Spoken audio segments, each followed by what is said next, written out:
And then there's the NDE, or near-death experience, which usually leads to significant changes in a person's life. And there's the STE, the spiritually transformative experience, an event that leads to a spiritual awakening. Have either of you ever had a spiritually transformative experience?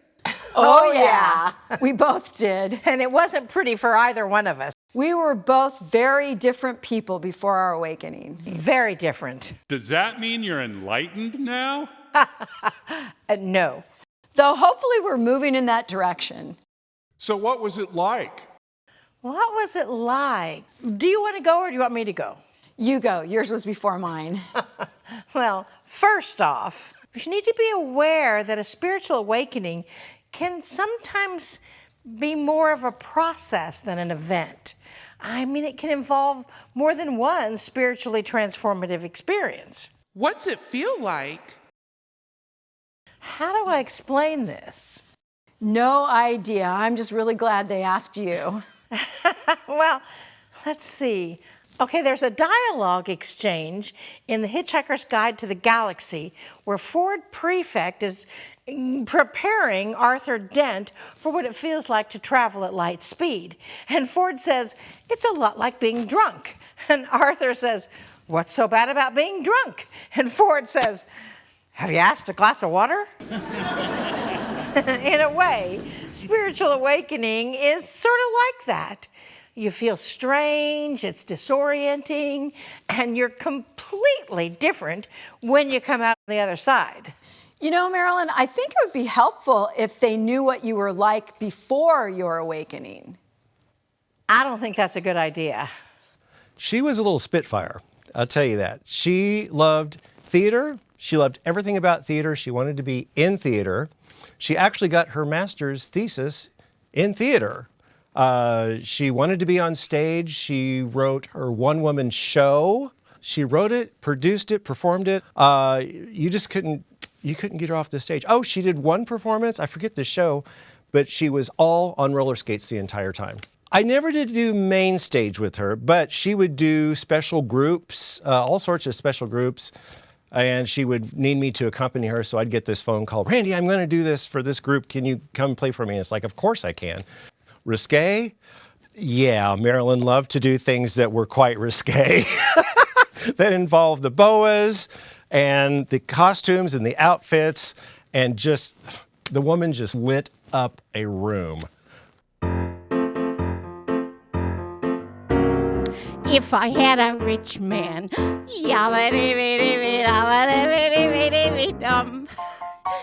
all day long we'd bitty bitty bum. If I had a wealthy man, I wouldn't have to work hard.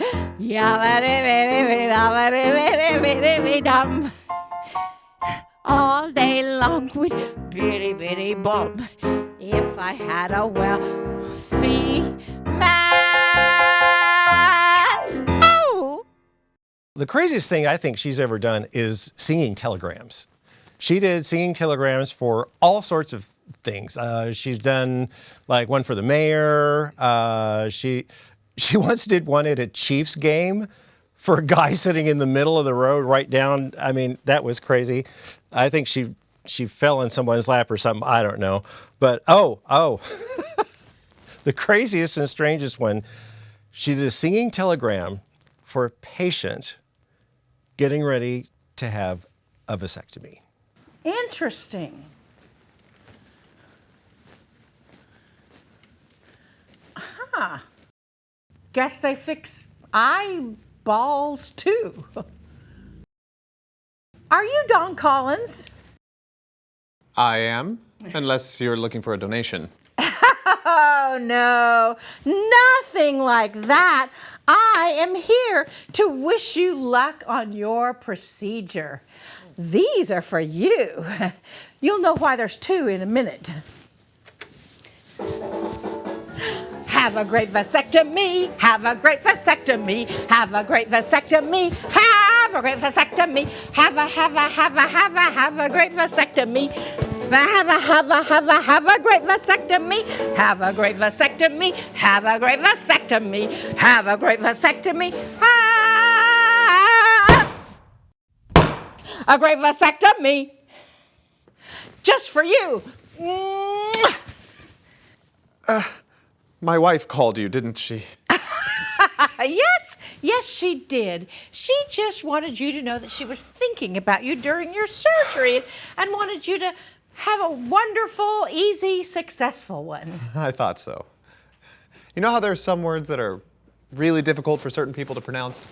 I do. You know, I have a terrible time pronouncing well, I understand exactly what you mean. I mean, why do you ask? Well, I'm not actually here for a vasectomy. I'm here for a vitrectomy. For my eye. Balls. Oh, and your wife can't pronounce vitrectomy? Try as she might, it always comes out vasectomy. Oh, bless her heart. Yeah. I have to cross my legs every time we talk about my eyes. Well, you know, I thought it was strange that someone would be waiting at the eye doctor for a vasectomy. But I still hope you have a wonderful procedure. You won't be needing this any longer, and you won't be needing this any longer. See ya.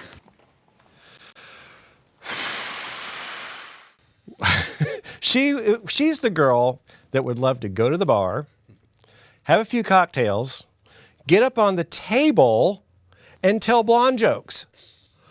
And everybody was yelling, "You can't do that." And she would say, "I have the ticket. I am blonde. I could do that." Oh, gosh. She was wild. But after that, she would come over to my house and bake cookies and breads. And it was just such a fun time. I think her footprints are still on my ceiling. Oh, God, I miss those times. In addition to being a wild little thespian geek, Hey, it's not nice to call somebody little. well, how about altitude challenge or low center of gravity enabled? How about just wild thespian geek? Master. Okay, in addition to being a wild thespian geek master, she also taught speech class to firemen, sold tax-sheltered annuities, and believe it or not, she taught high school and college English. I mean, have you ever read her writing? Someone actually asked us, is English her second language? So now you know why it's called a spiritually transformative experience. I am pretty different from the person I was before my spiritual awakening. Wasn't there a moment for you, Marilyn? I know there was for me that you could point to and say that's when the change occurred.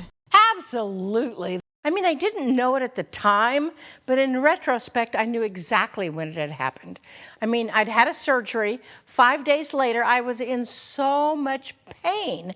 I had gotten out of the hospital, but I went back to the hospital because the pain was so intense. And I even had a morphine drip, and I was pumping that baby away. I was there for 26 hours, and a friend of mine, who was also a doctor, came to visit and asked me what the doctor said. And I said, "I don't know, I haven't seen the doctor." And she's like, "Well, that's illegal." She marched out of my hospital room, and within 5 minutes, they came and rolled me out on a gurney, and they took me to X-ray. Well, I was waiting in X-ray for over an hour, maybe 2 hours, and I said to myself, I am in so much pain. If I'm going to be in this much pain, God, please, I would rather die.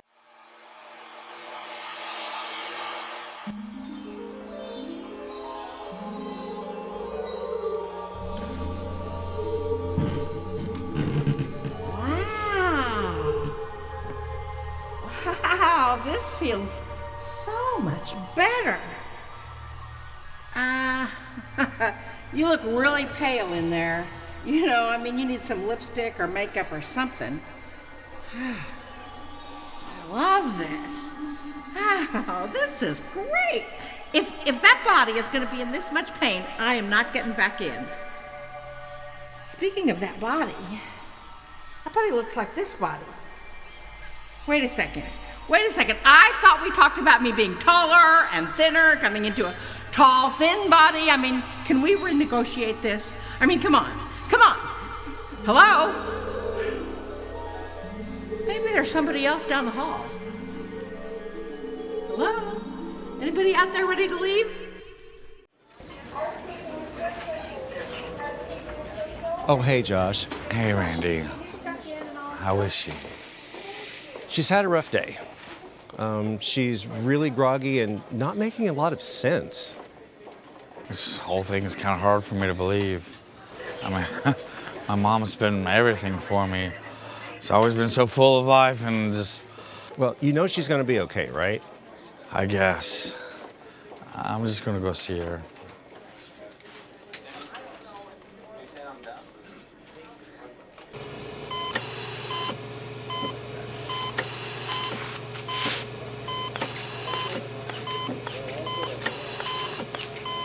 I don't know what we talked about. Josh remembers, but I don't.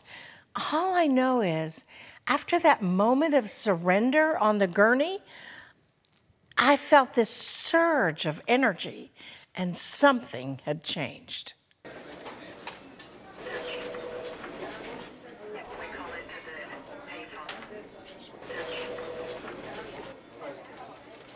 Well, that was fast. Everything okay? No. I don't know who that woman is. She is definitely not my mother.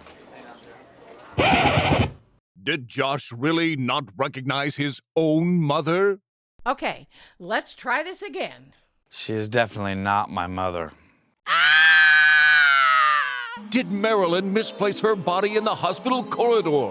I'm sure I left it right here. Why on earth did modern medicine give an eye surgery procedure a name that sounds like a, well, you know, a nut job?